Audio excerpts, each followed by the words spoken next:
اللہ اللہ اللہ اللہ۔ بسم اللہ الرحمن الرحیم۔ اس رات کے حوالے سے بہت ساری چیزیں ہمارے معاشرے میں مشہور ہیں جن پر عمل بھی کیا جاتا ہے۔ میرا خیال ہے عبادت کے علاوہ سب کچھ ہی ہوتا ہے اس رات میں۔ قبرستان جاتے ہیں لوگ، نہاتے دھوتے ہیں، اچھے میں نے خود دیکھا ہے اچھے پڑھے لکھے لوگوں کو۔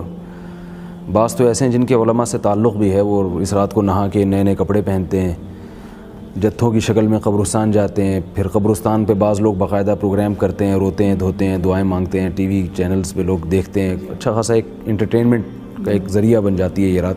حلوے بھی پکائے جاتے ہیں، بھجوائے بھی جاتے ہیں، کھائے بھی جاتے ہیں۔ تو میں ایک نمبر کو میں انشاءاللہ ترتیب سے بتاؤں گا، تاکہ کیونکہ یہ موضوع بہت زیادہ لوگ اس میں دلچسپی لیتے ہیں اور کالز بہت آتی ہیں لوگوں کی اس حوالے سے، اور بہت افراط و تفریط کا ایک ماحول بنا ہوتا ہے ہمارے ہاں۔ لیکن روایات کثرت سے بہت ہیں، اگرچہ ضعیف روایات ہیں، کچھ تو موضوع من گھڑت روایتیں ہم ان کو نکال دیتے ہیں، کچھ ضعیف روایتیں ہیں۔ تو محدثین کا ایک اصول ہے کہ اگر ضعیف روایتیں جو بالکل ہی بہت زیادہ جن میں ضعف نہ ہو، ان کی کثرت اگر ہوگی تو وہ روایت درجہ حسن تک پہنچ جائے گی، اور حسن حدیث بھی مقبول ہوتی ہے۔ تو ایک تو اس وجہ سے اس کی فضیلت میں جان پڑ جاتی ہے کہ روایات کثرت سے ہیں۔ دوسرا، بعض ائمہ سے اس کی فضیلت منقول ہے جو مجتہدین تھے، جیسے امام شافعی رحمہ اللہ تعالی، تو ان سے اس کی فضیلت منقول ہے۔ تو اس لیے یہ کہنا کہ بالکل اس کی سرے سے کوئی فضیلت ہی نہیں ہے، یہ بات ذرا کمزور ہے۔ البتہ میں یہ حقیقت آپ کے سامنے ضرور بتاؤں گا کہ اس کی فضیلت پر علماء کا اتفاق نہیں ہے، یعنی دونوں طرف علماء ہیں۔ اگرچہ جمہور اس کی فضیلت کے قائل ہیں، لیکن بعض ایسے علماء بھی ہیں جن کا اس امت میں بڑا مقام تھا، انہوں نے اس کی فضیلت کا بالکل ہی انکار کیا ہے۔ مگر بہرحال جمہور کا مذہب اس میں دلائل کے لحاظ سے قوی ہے، کیونکہ روایات کی کثرت درجہ حسن تک پہنچا دیتی ہے، اور یہ ایک محدثین کا ایک اصول ہے، اور اس کا بلا وجہ انکار کرنا یہ درست نہیں ہے۔ لیکن ایک اہم بات یہ کہ یہ بھی یاد رکھیں کہ دو طرح کی روایات ہیں، جن میں ایک میں تو اس روایت کی فضیلت وارد ہوئی ہے، اور ایک میں عبادت کی فضیلت وارد ہوئی ہے۔ تو یہ خوب ذہن میں اچھی طرح سمجھ لینا چاہیے کہ کسی دن یا کسی رات کی فضیلت سے اس میں عبادت کی فضیلت ثابت نہیں ہوتی۔ عبادت کی فضیلت کے لیے الگ سے دلائل چاہیے ہوتے ہیں۔ جمعے کی رات کی فضیلت ہے کیونکہ جمعے کا دن مقدس ہے، لیکن اس میں عبادت کی فضیلت نہیں ہے۔ آپ صلی اللہ علیہ وسلم نے فرمایا لا تختصوا لیلۃ الجمعۃ بصلاۃ ولا یوم الجمعۃ بصیام۔ جمعے کی رات کو نماز کے ساتھ خاص مت کرو، یعنی کوئی اضافی فضیلت نہیں ہے جمعے کی رات میں، حالانکہ جمعے کی رات فضیلت والی رات ہے، کیونکہ جمعے کا دن، رات تو دن کے تابع ہوتی ہے نا، جب جمعے کا دن بڑا ہے تو رات کیوں بڑی نہیں ہوگی؟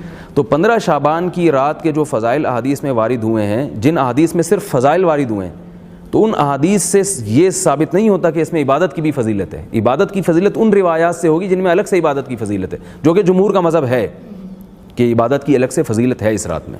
عبادت کی فضیلت کا مطلب یہ ہے کہ نبی صلی اللہ علیہ وسلم نے جو نوافل جب بھی پڑھے ہیں، تو آپ صلی اللہ علیہ وسلم نے سوائے تراویح کے اجتماعی سطح پہ نوافل نہیں پڑھے۔ صرف ایک رمضان کی تراویح ایسی نماز ہے جس میں آپ صلی اللہ علیہ وسلم نے ایک بڑا اجتماع کیا، اور وہ بھی 3 دن کیا تاکہ امت پہ واجب نہ ہو جائے۔ پھر خلفائے راشدین نے اس کو باقاعدہ تواتر کے ساتھ جاری کیا اس کو۔ اس کے علاوہ جو نوافل ہیں نا، چاہے وہ لیلۃ القدر ہو، چاہے وہ 15 شعبان کی رات ہو، یا ویسے آپ تہجد پڑھتے ہیں، اس میں اجتماعیت نہیں ہے، انفرادی ہے وہ۔ مسجدوں میں جتھے بنا کے جانا، اعلان کرنا آ جائیں مسجدوں میں آپ لوگ نماز پڑھیں، یہ والی نماز ہوگی یا اس طریقے سے ہوگی، یہ سب اعمال بدعت ہیں، اسلاف میں اس کا کوئی ثبوت نہیں ملتا۔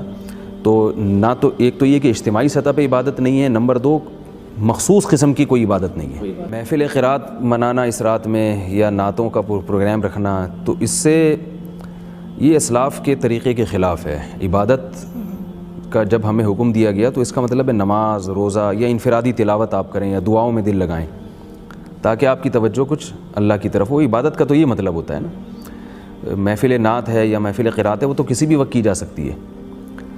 تو نقصان یہ ہوتا ہے کہ لوگوں کی ایک توجہ ہوتی ہے، چلو جی مبارک رات ہے، ہم عبادت کریں گے تو اس میں ہمیں ثواب زیادہ ملے گا۔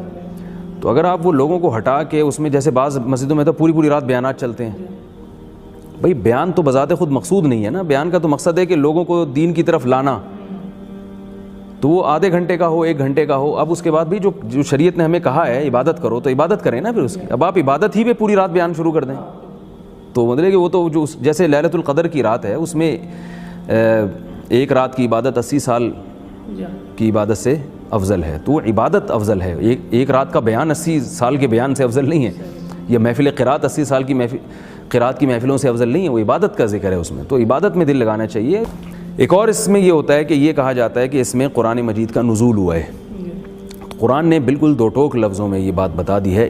دو آیتیں قرآن کی آپ کے سامنے پڑھوں گا، بلکہ 3 آیتیں میں. ایک تو ایک شہر رمضان الذی انزل فیہ القرآن، فرمایا قرآن کا نزول رمضان میں ہوا ہے. دوسرا سورہ دخان میں ہے انا انزلناہ فی لیلۃ مبارکۃ، ہم نے اس قرآن کو لیلۃ مبارکہ میں نازل کیا. تیسری سورہ قدر میں ہے انا انزلناہ فی لیلۃ القدر، ہم نے اس قرآن کو لیلۃ القدر میں نازل کیا. ان تینوں آیتوں کو ملائیں تو بالکل بے غبار طریقے سے یہ بات سامنے آتی ہے کہ قرآن کا نزول لیلۃ القدر میں ہوا ہے.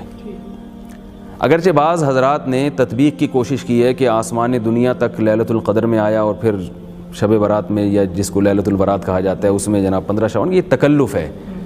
تو ہم قرآن کو اپنے ظاہر سے کیوں پھیریں جبکہ ہمارے پاس کوئی اس کے خلاف کوئی صحیح روایت بھی نہیں ہے.